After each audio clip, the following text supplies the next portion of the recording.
So I have a question here from a viewer.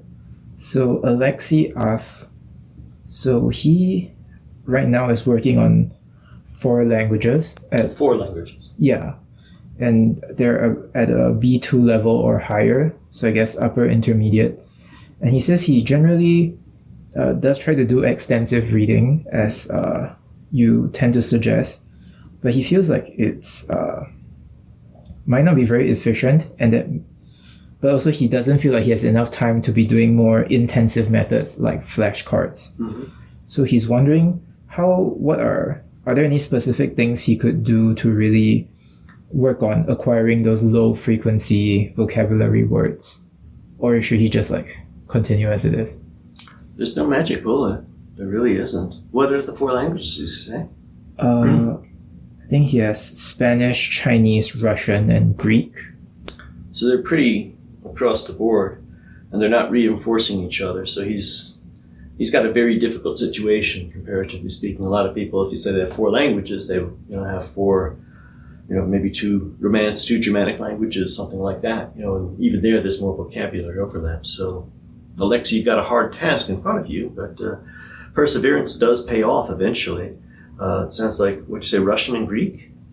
Chinese and Spanish.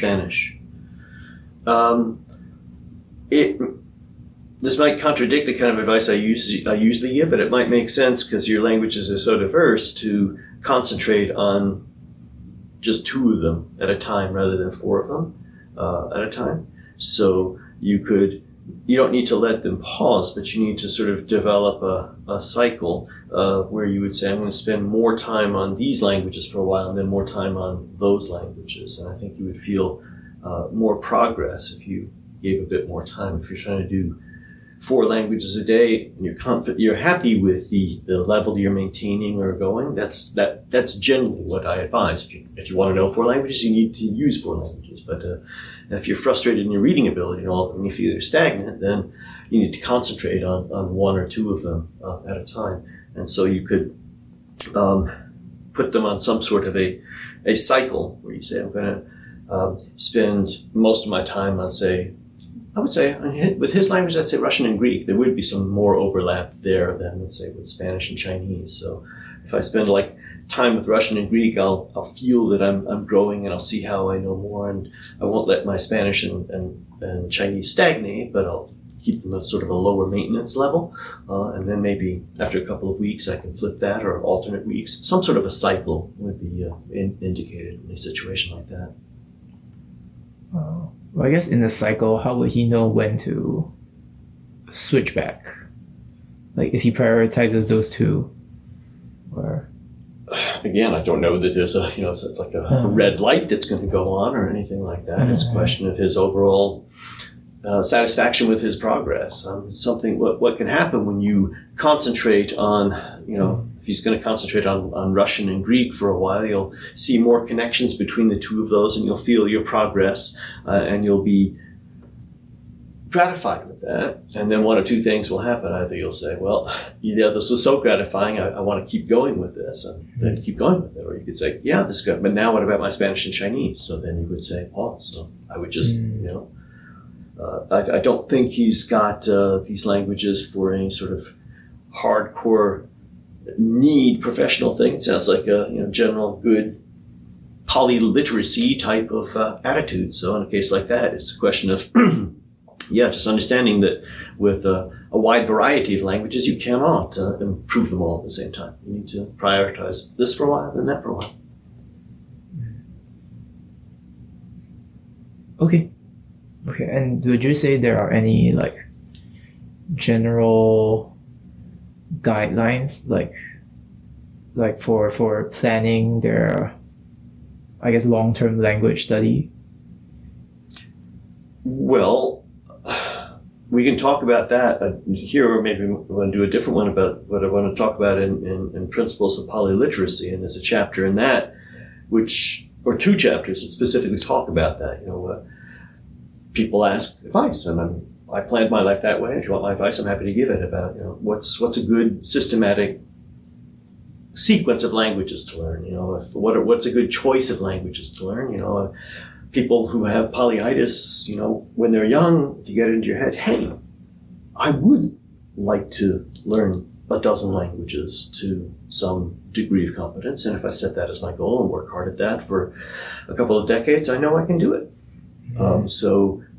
But which ones? I'm curious about this, that, or the other thing. Should I be curious about this, that, or the other thing? And so, so I have a lot to say about that. It's in detail. Can you explain what's principles of polyliteracy? So Principles of Polyliteracy is a manuscript that I've been working on that sort of picks up where Path of the Polyglot left off. Path of the Polyglot is a book that I wrote just before I left Korea.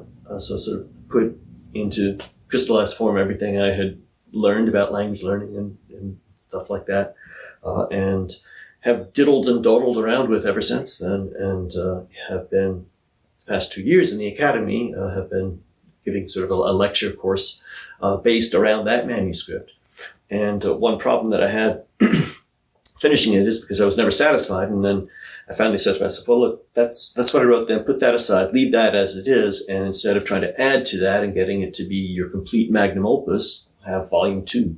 So Principles of Polyliteracy is volume 2 of my reflections on my experience with language learning. I see. And it's more specifically about reading?